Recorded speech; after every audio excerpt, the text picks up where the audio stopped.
today, we're taking it one step further. We are going to try to get 2400 for the very first time in my life. I have never been 2400 in any time control. If I get it today, I might cry. Like, it will be so big, it'll be so crazy that I wouldn't even know what to do with myself. So I'd be very proud. A few years ago, when I started creating content, I had an online chess rating of 1800. And for the past few years, I have really tried to get my online chess rating up because I've wanted to prove to myself that I can be really good at online chess. And of course, at chess in general. So that's why a few days ago, when I reached my all-time high online chess rating of 2400, I was insanely happy. And in this video, I'm going to tell you how it happened, and I'm also going to show you the game that made me 2400, which very fittingly was a game where I won in 24 moves. It was all meant to be. I'm gonna put it up like this. I had the black pieces, and like I said, I won in 24 moves. So it was a really beautiful win. So I'm gonna show it to you. So he went e4, I went c5. He went knight f3, I went e6. And this now, after he played the move c3, became what we call an alapin. And the idea of the alapin is for white to get a lot of center and then be able to just, you know, push up and just get a lot of center and get like a beautiful pawn on e5. So those are some of the ideas here. So you go c3 to try to push this other pawn into the center. So knight over here, the pawn pushed. I went knight d5. This is all main theory. Also, I love this blue. Blue is such a beautiful color. Also, if you're wondering, Anna, why are you in a different setup? I have a temporary setup right now. So you might recognize this setup from somewhere. If you do, please let me know in the comments. I'm interested to know how many people recognize this setup. But anyways, my opponent went d4, they took, and then I went d6. The reason for this is that I want to trade off this pawn. This pawn in the center is officially one of the most annoying pawns of all time, and I want to get rid of it. And the reason this pawn is so annoying is because a lot of times white will set up an attack towards the king, and one great way of stopping attacks like this is by having a knight on f6, but this pawn prevents my knight from ever being able to go to f6. So my knight is really beautiful in the center, but I don't have a lot of pieces to defend my king, and I'm gonna want to defend it when I castle soon. So my opponent went knight c3, and my mom once told me, Anna, if they ever go knight c3 in the alapin, you gotta take the knight. So I've kind of tattooed that saying into my brain. So here I just instantly took it, and then I went queen c7 to threaten this pawn. The reason I want to go queen c7 here is because the queen over here is really well placed because we're adding a bit of an extra attack on this pawn. For instance, I can soon go knight c6 and threaten to take this pawn. And at the same time, I'm forcing this bishop to go to d2 and defend this pawn.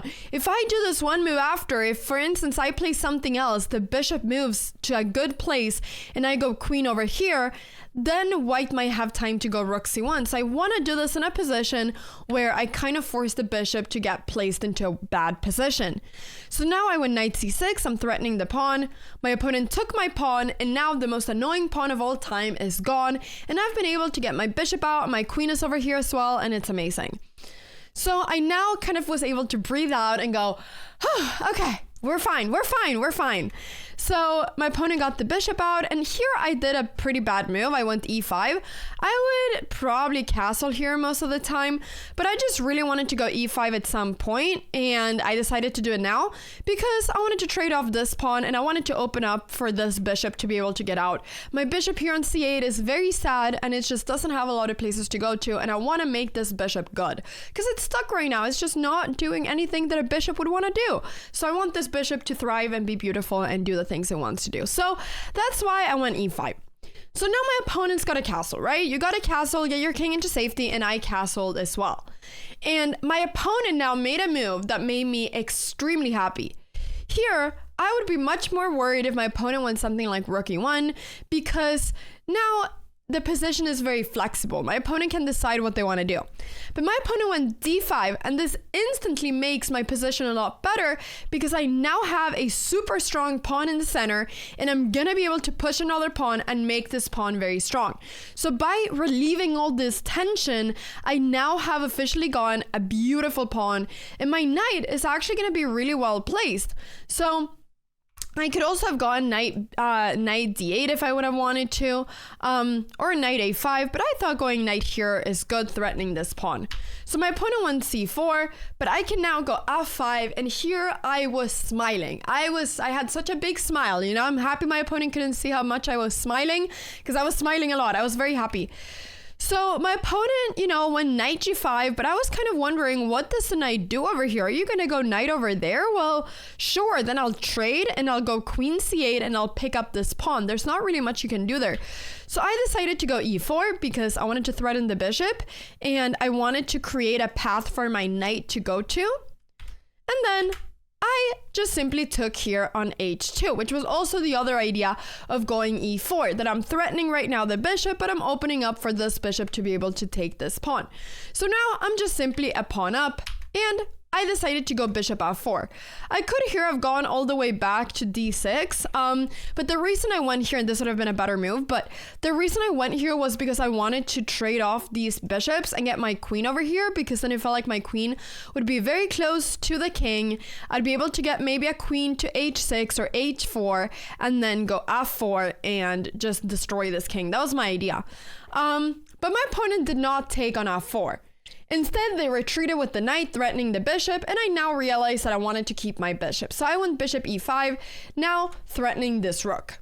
So my opponent went rook c1, and now I was so happy because it was time for me to finally activate my sad bishop on c8, and I pushed the pawn f4. And in 5 moves, it's going to be checkmate. I just want you all to know this. It looks like a great position, but in 5 moves, it's going to be checkmate. So here, after f4, my opponent tried to trade off some pieces, so they went bishop g4.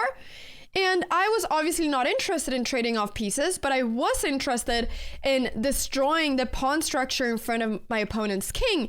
Because as you know, the pawns in front of a king are kind of the box of a treasure. The king is the treasure and this is the wooden box. Without the wooden box, the treasure is exposed. And so I want to expose the treasure.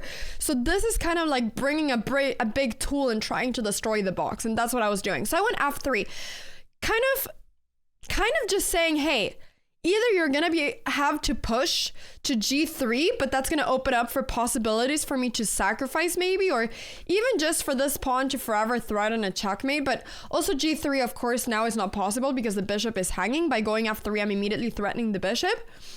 Or 2, they're going to be forced to take here on f3, but if takes and I take back, you cannot take back over here because the knight is hanging.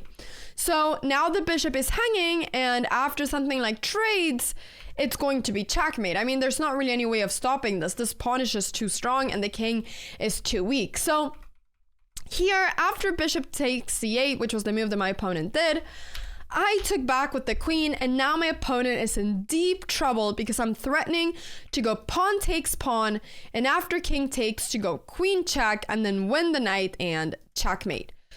So now my opponent went for the move knight g1 because they wanted to stop this idea of the knight hanging, but I went queen g4, and I'm threatening right now so many different checkmates, and there isn't really any good way of stopping it, which is why in this position, after my opponent took on f3, after queen h5, check, king over here, it became checkmate.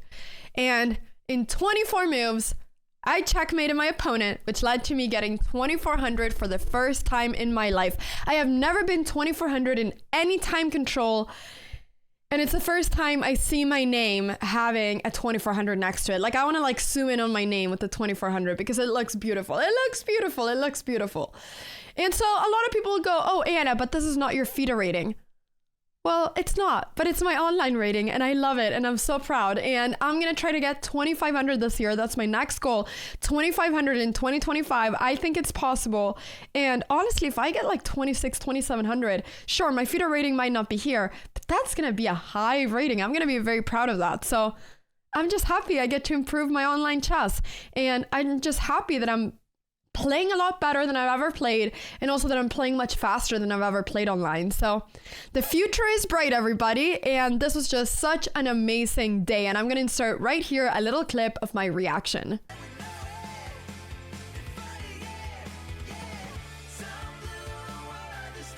Now we do it! Yep. What?